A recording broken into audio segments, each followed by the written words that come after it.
I'm Amber Davies and welcome to Call to Stage. This is the space where musical theatre takes centre stage. From unforgettable backstage stories with incredible special guests to insights from my life and my theatre journey. We're leaving it all on the mic every single week, so let's jump in. So I'm going to bring our first guest out. He is a member of the British Empire and an Olivier Award winner. It's the incredible Matt Henry.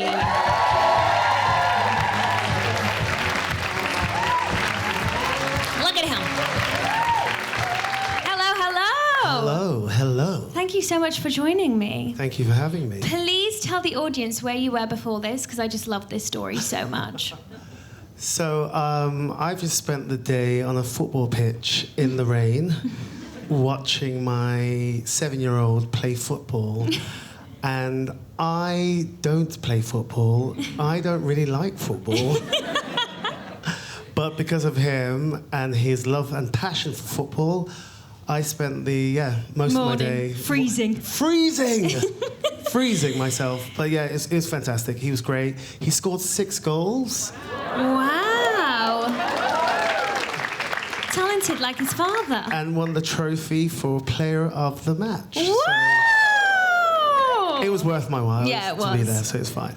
Matt, have you got any quirky pre-show rituals that you've done in the past or do for Prada? I make a noise. Oh gosh, where are we going with this? So I make a noise. It's like a warm-up noise that I have to make all the time, but now it's become a bit of a Tourette's situation. And so, like, when I'm off stage, my co-stars come off stage and go, "Can you stop making that noise?" The wing. Yeah, in the wing, because I'm just always making this noise. But I have to do it. It's just. Can we hear it? It's like a...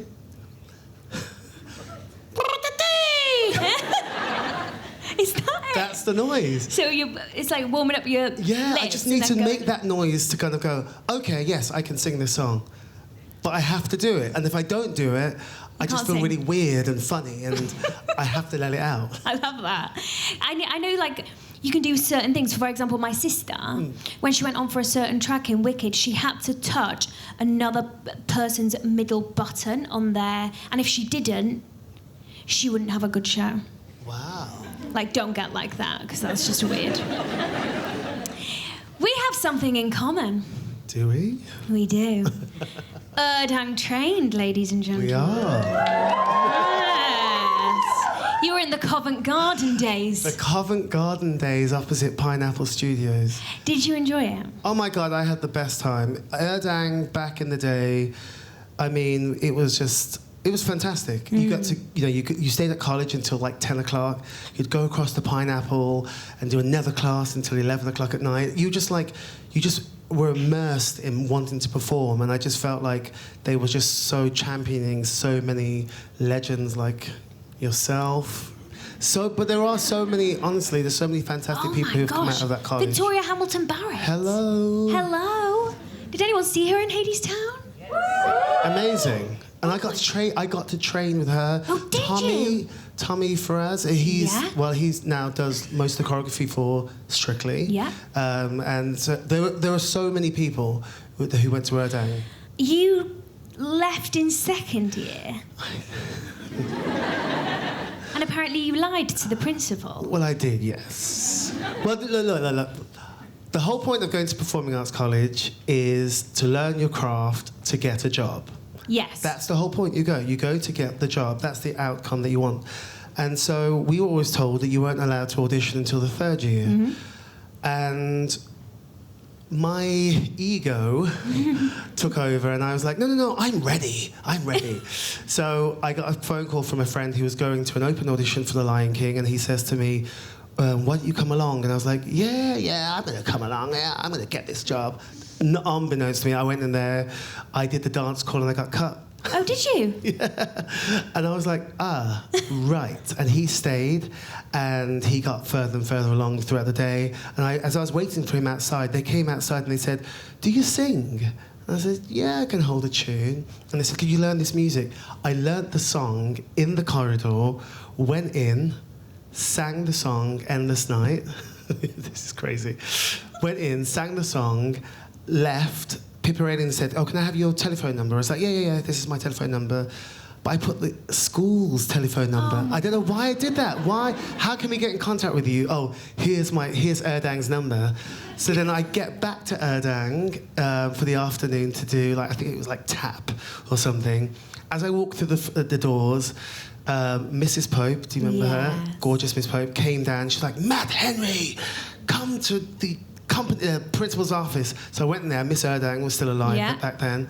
So it was her, Mr. Phillips, and they all sat there and they said, where have you been today? I was like, I went to the doctors and then I wasn't feeling well and I just told this whole lie. And she was like, okay, so you didn't go to an audition? And I was like, yes, between the doctors and getting here, yes, maybe. Anyway, she said that Pippa had called and they'd offered me the job. Oh my gosh, that deserves a round of applause. What a story. So did you end up getting in trouble? Not really. Well, what they made me do was they made me do a project on my rehearsal process for The Lion King, and that's how I got my diploma from Urdang. But yeah, so I got in trouble, but I didn't get in trouble. And she was like, don't do what Matt Henry did, but loads of people have gone on and done the same. Yeah, they have. Well, when I went to Urdang, you were like the face of it. It was like, Matt Henry went here. That's changed to me now. Amber Davies went here. It is. Some of the shows you've done, let's list them off, shall we? Miss Saigon, Saturday Night Fever, Hair, Lion Witch in the Wardrobe, The Front Line, sorry. The Front Line, yes. At the Globe Theatre, darling. Avenue Q. Avenue Q. Now, that's a big one for me. I really wish I'd seen it. Oh my God, I did do you know what? Most of my theatrical friends have come from Avenue Q. Yeah. Honestly, it was like John Robbins, who everyone should know. I just worked with him. Yeah, John Robbins. Simon Lipkin. Oh, love Simon. Giles Terrera. Yes. Claire Foster. Claire Foster. I know. Gloria Onatiri. Luke Evans. Sorry, we forgot about Luke. Oh, Luke Evans. Shared the dressing with him. Gabriel Vick. Like, it was insane. Like, they had this talented cast of people, and then look what they've gone on to do. That is amazing. What a cast, really. Yeah, it was fantastic. Did you ever think your life would turn out like this? No. Like, when you think about your stories? No. Do you know what? Funny you should say about Avenue Q, because I took over from Giles and I took it out on tour, and I was the resident director, and I thought, that's what I want to do. I want to be a director. So I took it out on tour. I played Gary Coleman and was the resident director. And by the end of the tour, I was like, I can't do this anymore. And I was like, I was done. Were you? And I said to my husband, I am done performing. And I went to work at the Dogs Trust. Did you? Yeah. I took time out. I just thought, I need to just go and do something that's like... Good for the soul. Good for the soul. Oh my God, have you ever... If you get a chance to work at the Dogs Trust, I mean, look at you now, you wouldn't dare do that. No, I would. I would. It's amazing. It's amazing. Dogs... I know, don't, because I'm a dog girl. I'm a dog man. Yeah, so I'm 100% with you there. Yeah, so yeah, I was going to take time out, and then the whole thing just changed. My husband secretly put me up for The Voice, which I didn't know. And I got an email saying, thank you, Mr. Henry, for applying for The Voice. And I was like, I rang him at work. I was like, babe, The Voice has been in contact with me. And he was like, yeah, that was me. How dare you? Anyway, he convinced me to go, and the rest is history. Wow. Yeah. Like, that is you, like, unbelievable, unbelievable. When did you discover your love for performing? Wow. I was very young. Do you know what? It's a bit of a cliche, but it was in church. Really? Yeah, well, I used to go to church every Sunday with my granny, and she'd always get me to go to the altar, and when they were giving offering, so offering is like, you know, you go up and you can put some money in for your blessings, and I'd hold the bowl and I'd be singing, "This little light of mine, I'm gonna let it shine." Yeah, and I just loved it, and I was like, this is what I want to do. And what about dancing? I mean, dancing was... I danced everywhere. Did you? But it's so funny, because, like, when my aunts see my son, who's 7, they're like, "Oh, my God, he's just like you, man. Really? That's what you were doing." He's like, "Alexa, play this song, that song." And he's singing along. He's on the kitchen counter with the football. I'm just like, hello. No, I didn't have the football, but he was like, he dances around... I mean, it's crazy. Oh, I And they were love like, that. you were just like him. Yeah. So I think it was always in me. I love that. Kinky Boots. Mum, we went to see him as Lola, didn't we? We did. Where do we start with this? Wow. Audition. Audition. I said no. Why? Because I'd just come off The Voice. I was working with Jessie J, songwriting, and I was like, I'm going to become a recording artist. That's what I want to be. Bye-bye to musical theatre. And so they called me and they said, would you like to come and audition for Kinky Boots? I was like, Kinky what? No way. And my agent kind of called me again and gave me a rain check and was like, listen, just go, just let your head, just have fun. And so I went along, and I was like, if we're going to do this... Let's do it. Let's do this. So I got the eyeline pencil out. As you do. Found these gorgeous glitter, like, sequin pink stiletto shoes. Oh. I found them on eBay, and off I went. And you never looked back. I never looked back. How would you describe that chapter of your life? Insane. It was insane. It was so insane because it was one of those ones where it was all-encompassing. Like, women, I love you.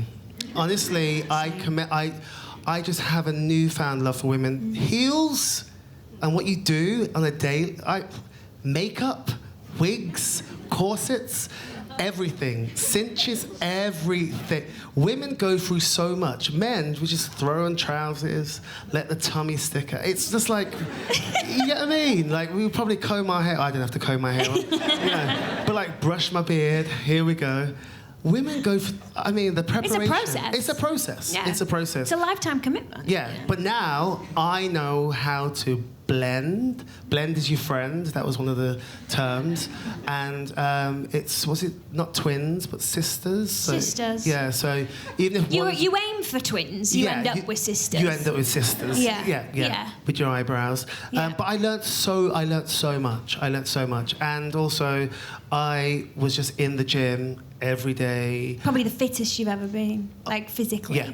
It was honestly, I was like on the treadmill, in heels, like learning how to sing those songs, because you had to learn how to breathe in a different way because you were so corseted, and where your lungs were, like I was breathing here.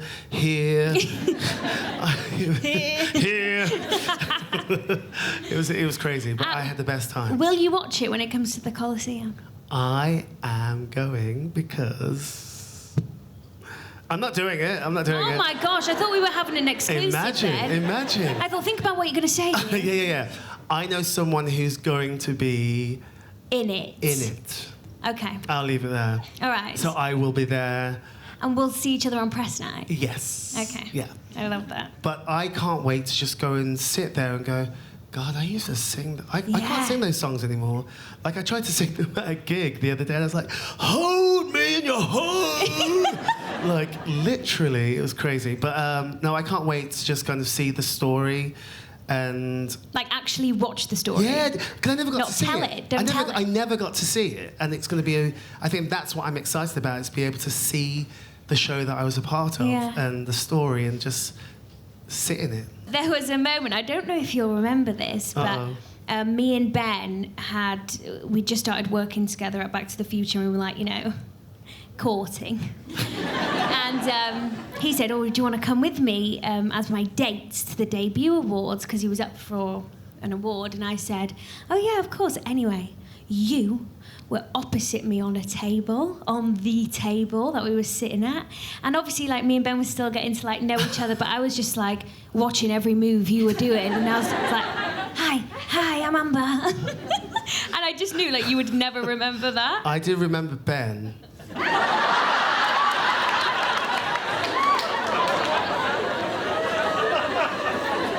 Brilliant. Well, I was his date, anyway. The only reason why I remember Ben is because I was giving out the awards for... Because he was up for something. He was up for something, yeah. It's that's why I can't remember, because I was just looking at you the whole time. No, isn't it the Newcomers Award or something? Yeah. Because Georgie's up for that tonight. Is it tonight? It's tonight. It's Stage Debut Awards tonight? Yeah, and I chose to come here. Oh, give him a round of applause. Thank you. Yeah. So it was this, the Newcomers Award. I remember it now, yeah. Yeah. Finally...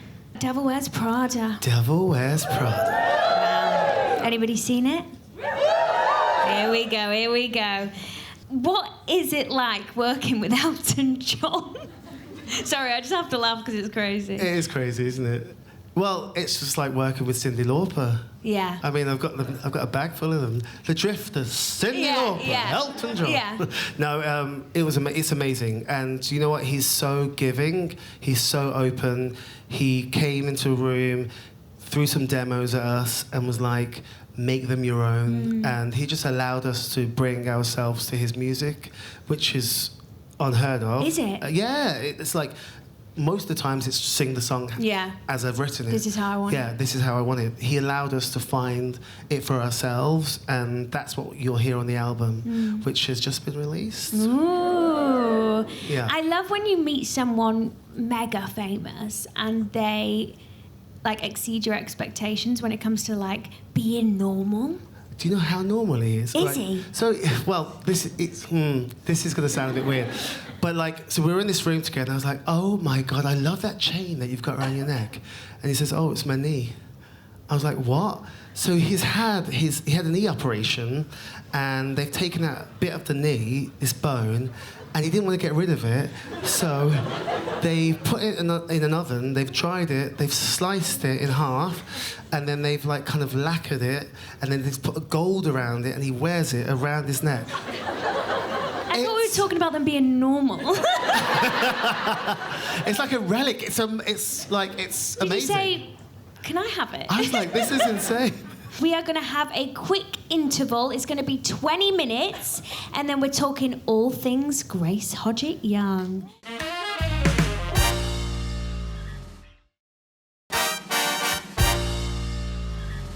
Right, let's get tucked in, shall we? Please welcome to the stage the sensational Grace Hodgett-Young!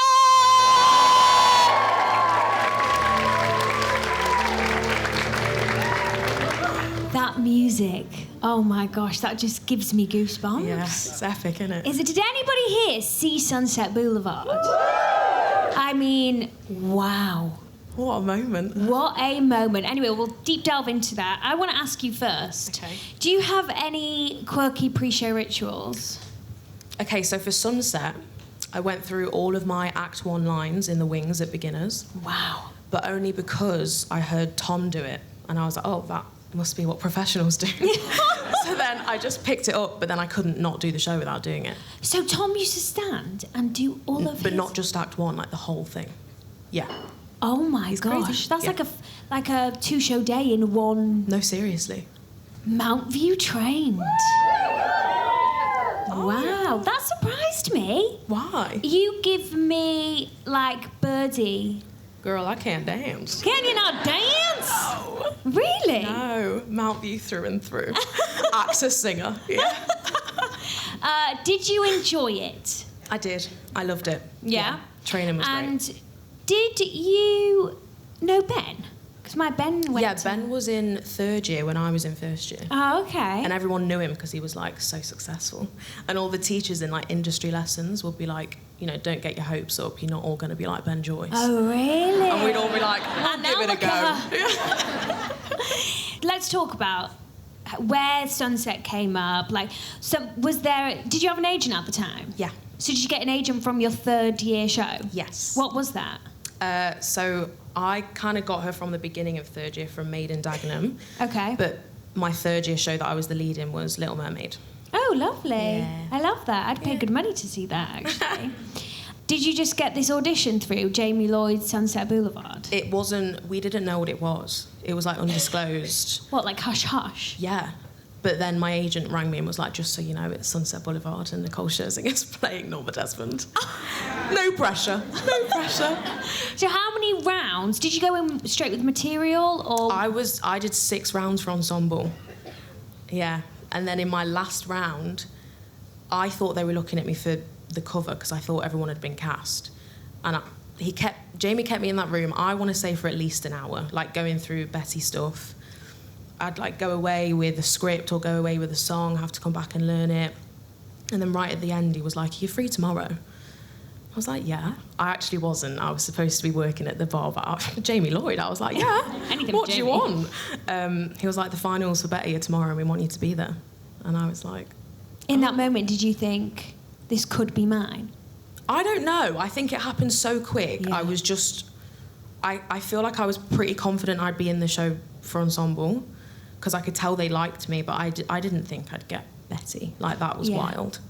So when you got the call to say, okay, you're getting the job, like, how does one even process that? You know, it's your debut as a leading lady in a revival, like a very popular revival, with Nicole Scherzinger. Like, what was going through your mind? I was like, surely not me. It was just wild. I honestly, when I got the call, I'd finished an 8-hour shift at the bar. I was like covered in Prosecco on the bus home. That's like my dream. Cover me in Prosecco.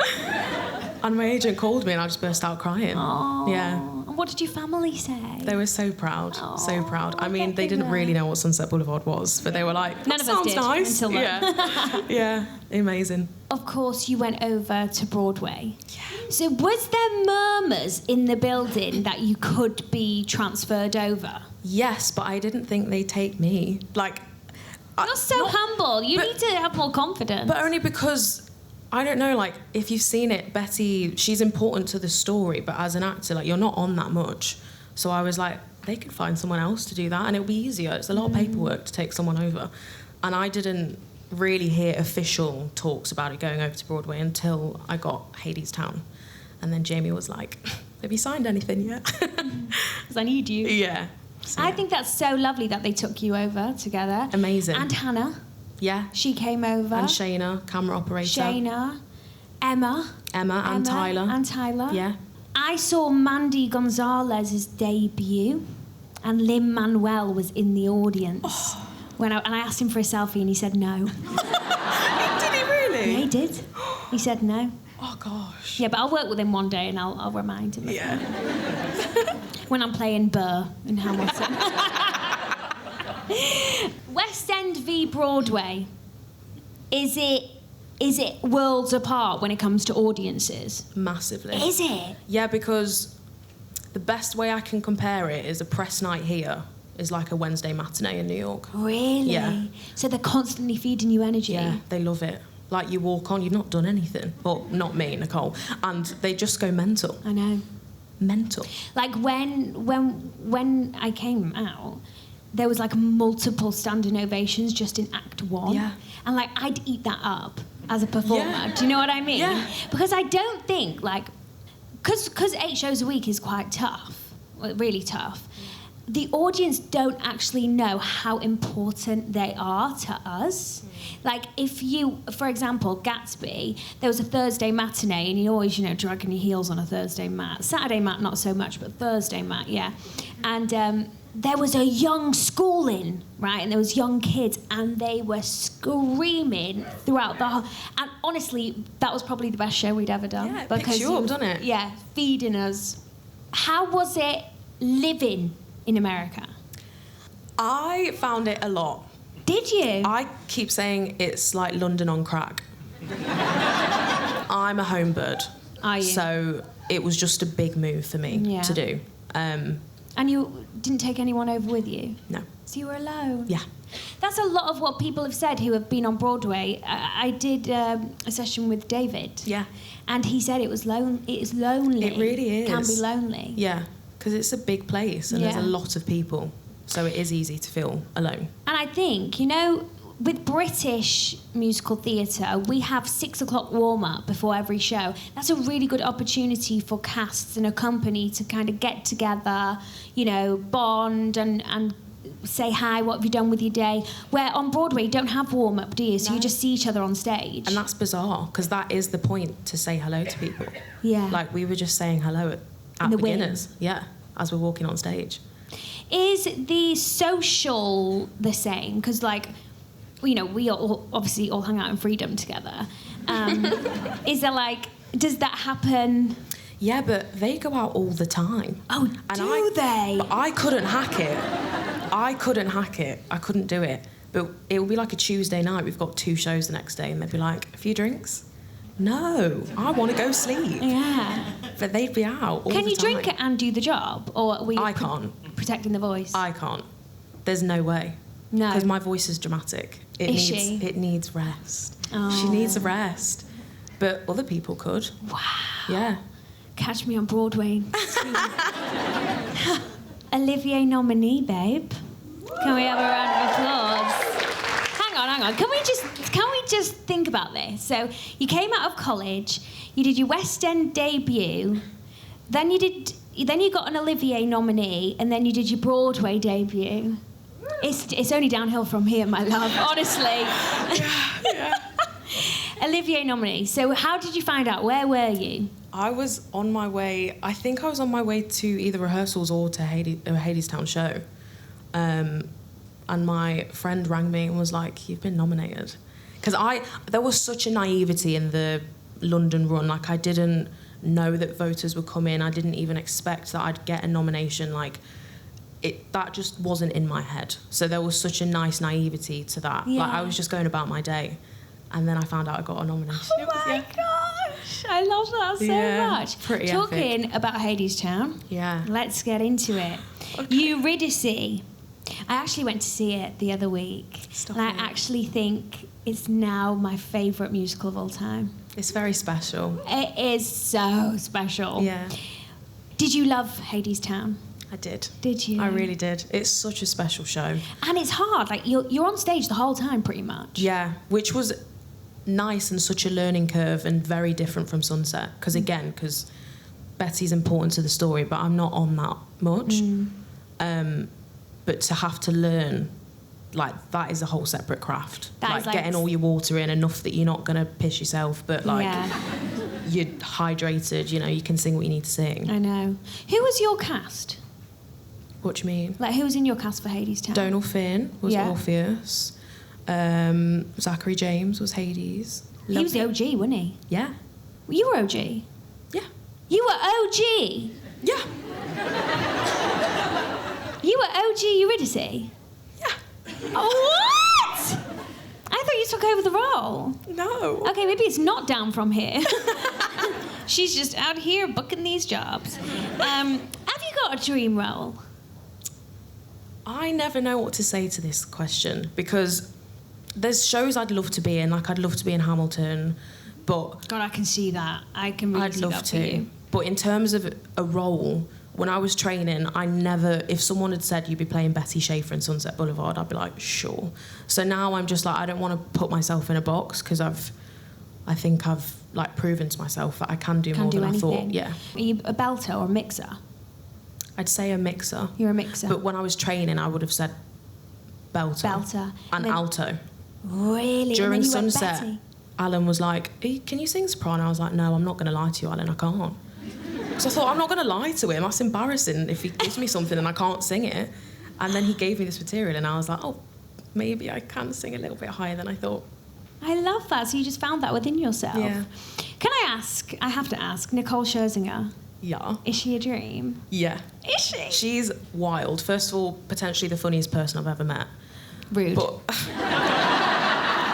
one of the funniest people I've ever met.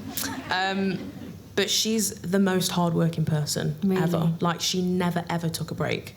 To me, she is the best of the best, but she was always striving to be better. And it was just so inspiring to be around. And to see her, like, everything she's achieved, and that was her dream, to see that come true. I know, because she was gunning for that, wasn't she? Does she do anything, like, can you give us any tips on how she gets her voice to do anything like that? Does she, like, suck a certain sweet? Do you know what she did have? She had this, like, heating pad that she put on her neck, and it stank like burnt rice. But every time I saw her with this thing on, I thought, if that's what I've got to do to sound like Then you, I'll do it. I'll do it. I'm ordering one. Yeah. Tonight, Actually. Actually. Well, Grace, thank you so, so much. Thanks for having me. Please put your hands together for Grace Hodgett-Young! And we are getting ready for our final guest of the night. It's our burlesque sensation. It's Jess Folley!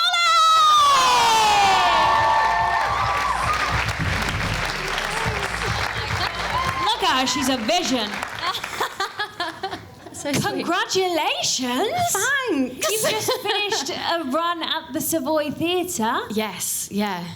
Did anyone here go and watch Burlesque? Oh! Was she incredible? Nah, they're like... How are you feeling? Have you settled down yet? Yeah, it's weird, isn't it, finishing a run? I feel like there's like a... Well, you know, it's horrific. It's like a mourning period after you close, and but I think my body was definitely, my voice was ready for a break. A little break. Yeah. So yeah, it's only been a couple of weeks. I feel like I'm still kind of in that come down period before I really start deeping it. But yeah, or like get yourself ready again to do something else. Exactly. Yeah. Well, it was so odd, wasn't it, in the theatre industry, because you had Gatsby, Burlesque, and Evita closed within 24 hours. It was all the same weekend. I know, like the 3 best shows. And did you have any quirky pre-show rituals? Do you know what? I had to stop myself from having them, because if I get stuck in something... I had this thing in Manchester last year where I accidentally felt... There was this whistle note in Bound to You last year. Casual. There was this whistle note. And I used to really get in my head about it. So there's loads of sheet music on the floor, and if I didn't pick up the right piece of sheet music, I would be like, I can't do the whistle note, I can't sing anymore. So I have to actually consciously not do rituals, because I will get completely fixated on them. Yeah. So actually no, but it was for a very good reason, because otherwise I'd be crazy. I know. Isn't it crazy what our minds can do? Like, we can actually convince ourselves. It's like, when I did Bring It On, does anyone know the little ginger sweets, Gingins? Love them. They're really good. They're really good. If I didn't have one, I'd think, I'm not going to be able to get through this show. It's wild. It's unhealthy. It's great. It's crazy. Get some therapy. So you trained at East London Arts and Music Academy. God, yeah. I mean, barely. I went like 5 times. I did finish the course. I did do the course, but I was working at the time, so I was doing girl band stuff. I was doing music stuff at that point. So okay. So I never really went into college, but I did do the course. I was like on my way to songwriting sessions, like typing up my essays. Oh, really? Yeah. And how old were you when you did that training? The training. 16, 17. Right. That age. Okay. It was like college, I guess, 6th form. Yeah. Yeah. Yeah. At what point did you come out of your mum's belly and realise you could sing the way you could sing? Because this girl can sing. You know, I would say, as far as going one of the best vocalists we've had in town this year. Really? I'm Come not on. sure about that. But Yeah, 100%. Like, the things you can do is crazy. Thank you. I do appreciate it. I'm just a geek, really. Like, I'm so nerdy. Yeah, I'm such a nerd about it all. I love it. Well, like the physics of it. Yeah, and just the feeling of stuff, and training and everything. I'm such a geek when it comes So what do you do to train your voice? I'm intrigued now. I'm going way off track. Well, Well, for starters, like I have a vocal coach that I will train with like 3 months on, 3 months off. So I won't do it during shows, obviously.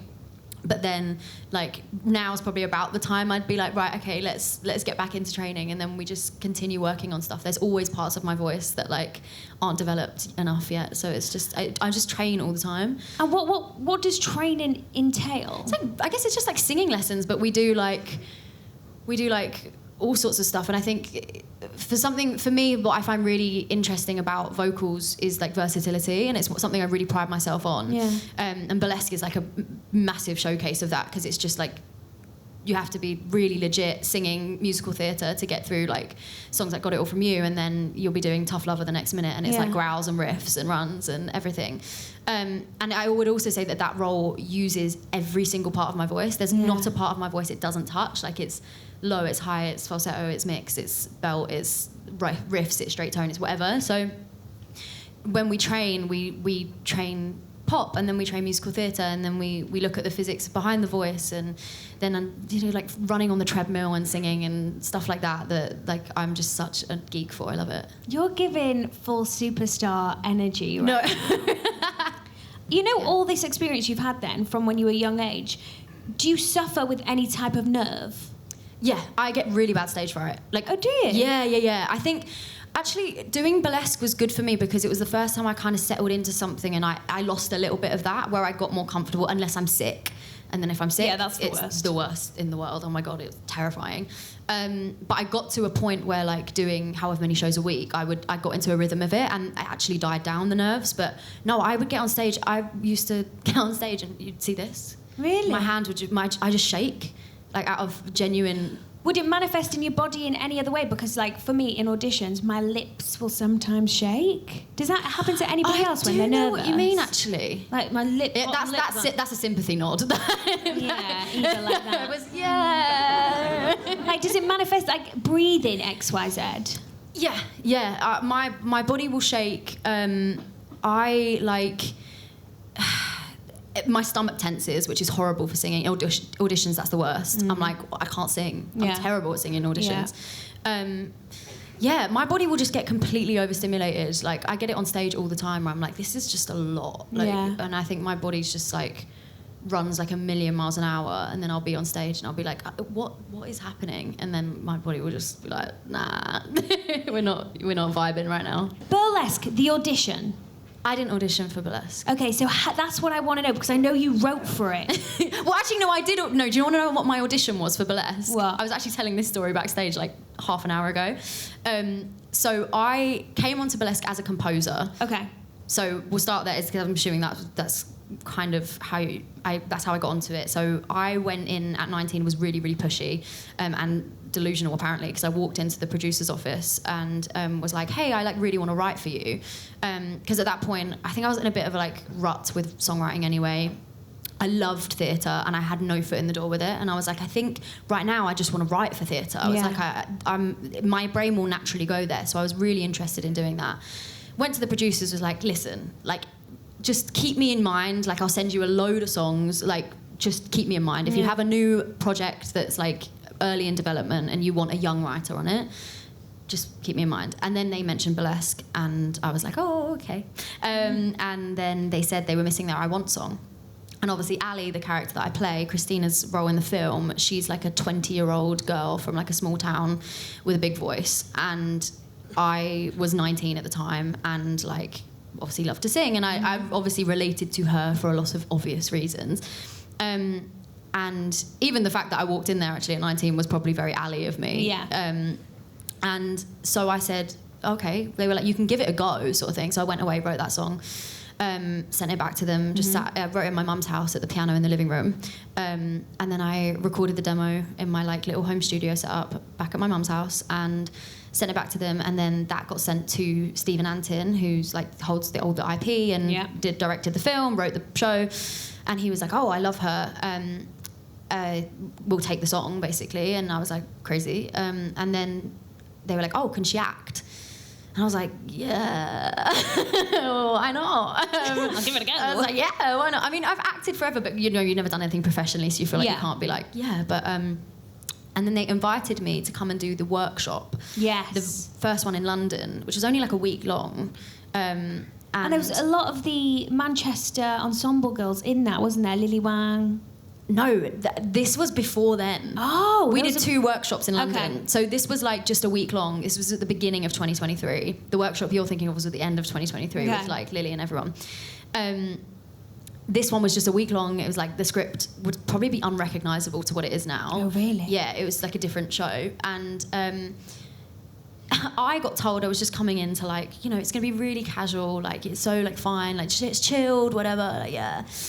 And I was like, okay, fine. So we do a table read on the first day. I know no one, obviously. Everyone's like, who the hell is this girl, this child who's like come in, like what? And I didn't think I would be like singing it. Like they were like, you're going to sing your song. So Got It All From You is the song that I wrote for the show. And they were like, you'll sing your song. And guys, come on. No. She wrote this song. They were like, you sing that one, and then we'll just like play the tracks, whatever. And then I sit down for the table read, and one of the producers comes up to me and whispers in my ear, like, hey, just would you mind like singing the show? Like, and I was like, yeah, all right. So my audition really was that table read, because I sang through the show, so all the songs from the film, and all the songs we had. So you knew it then? So I knew it because because I'm obsessive and came in knowing the entire thing like a nerd, so I sang through the whole thing, and then the producer came up to me after that table read and went, yeah, the role's yours. Really? That was my audition. Wow. Weird. We have to talk Christina Aguilera. Like, what was it like meeting her? Was the pressure unmatched? Do you know what? I didn't deep it at all until Beginners. So I hadn't thought about it at all. I was like, yeah, she's coming to watch tonight, whatever. Like, she'd seen a couple of videos of me and been nice, whatever. So I was like, you know, it's fine. It's not real. I think when someone like that comes in, it's like, you're not real. Yeah. That sounds bad. But, like, she's like Christina Aguilera, right? Okay? Yeah. So, I didn't think about it at all. And then I was stood side stage, and I actually come on like 5 minutes into the show, and the show started, and I was like, oh, she's in the audience right now, and she's about to watch me potentially butcher her role in the film that she's so pristinely laid out for me. And I was like, oh, this could be really bad. And then I got really scared, and then I deeped it, and then the whole show I was petrified. And I really thought I could ignore the fact she was there. Yeah. I was like, oh, she's probably like in the box. I just won't look at the box. I thought she might be in the box. And I was like, I'll just keep it away. I always say, oh, they're probably drunk. Yeah. That really helps me. Or the tips. Yeah. And then I looked out to the audience, and she was like slap bang in the middle with like bright blonde hair. There was no missing her. So the entire show, I felt like I was singing her songs to her. And yeah. But that is special. It was amazing. Yeah. So I feel so grateful. And she was honestly such an angel. She's very, very generous with her words and her time. And she came to see us afterwards, and she said she loved it, and she came straight over to me and gave me a hug, and it was really, really, really special for like the kid in me that like looked up to her. Yeah. So back in 2017, when you were just 14 years old, you won The Voice Kids. Yes. Come on, guys. And Pixie Lott was your mentor. Pixie was my mentor, and she's an Essex girl as well. So. Oh, is she? Yeah, which was lovely. Where did that come from? So that was, you know, I was saying that like I was doing all these like open mics every week in my like hometown. I think we used to have, Essex is a really, really good place for a performer to grow up. Yeah. It's got loads of opportunities. I was really, really fortunate and privileged to have that. So we had loads of scouts come and like look at the open mics and stuff and like watch us sing, and you know, people would just be in and out, whatever. And I think I got scouted from one of those open mics, and then again actually I couldn't, at that point I was like, oh, whatever, like I think I was actually scared. I was really, really scared of doing it. So I was like, oh, I don't know. And then turns out when the auditions were, my family was on holiday, so I actually couldn't do it. So I was like, oh, okay, thank you for thinking of me, but like I'm good, thanks, I'm gonna go and lie on a sunbed instead. And then they came back and was like, well, the adults are auditioning like 2 weeks, well, I can't remember the exact time, but 2 weeks before then. Could you come in and audition with them, and we'll just like audition you for the kids version with the adults? Oh, wow. And I was like, okay, I can't really say no now. Yeah. So it's actually really nice because it was the first season. I was the very, very first audition they ever auditioned for The Voice Kids in the UK, and then ended up winning it. So it was like a full little circle. Yeah, it was really, really great experience for me, actually. But how does a 14-year-old process it? But you seem very wise beyond your years. Were you like that growing up? Yes, but that actually would be... You know, when we say about stage fright, The Voice, I was awful. I was so scared every time. I had to, on Sundays, me and my dad works in like, this is going to make no sense, but he works in neurolinguistic programming, and he like basically is very clever and like works on how to kind of have agency over your own mind, which I find really fascinating, especially as a performer, a musician and a creative, because we're all a bit crazy. So you need like to stabilize yourself. Yeah. So we would, every like week, we would do these like exercises of like, I guess it's mindfulness in a way, but I would like imagine myself on stage, and then I would create these anchors. And this is so nerdy. No, this is amazing. Keep going. I'm going to use these anchors. So I would have anchors. One would be like squeezing the mic, one would be like running. And as you can see it actually, if you watch the videos back, you see me do this one time, and it's because I imagined a circle around me that then, sounds so silly, but it like shot up, and like the colour of the circle would like shoot up through me, and it was like confidence. And at that point I would anchor it into my body, so that every time I did these tricks on stage, these anchors on stage, I would be reminded of a time when I felt really confident on stage, or I didn't feel nervous on stage. And I would have to use those to get through the performances. I was so scared. That is, please have a round of applause for that. Like, do you know how unbelievably, like, you're so self-aware? It's unbelievable.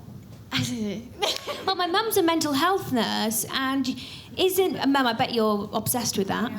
Yeah, isn't she just the most?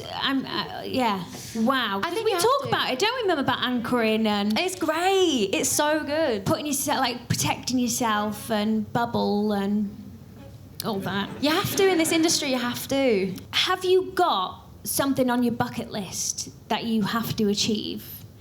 You know, within a certain time frame. I don't know about a time frame, but I want to write a show and star in it. I want to write musicals, definitely. So I find it extremely therapeutic writing for characters, because I think writing my own music is really like grueling sometimes, and I find writing for theatre is not grueling because you can detach yourself from it. So I actually find it a lot more therapeutic than writing for my own project, because that's hard.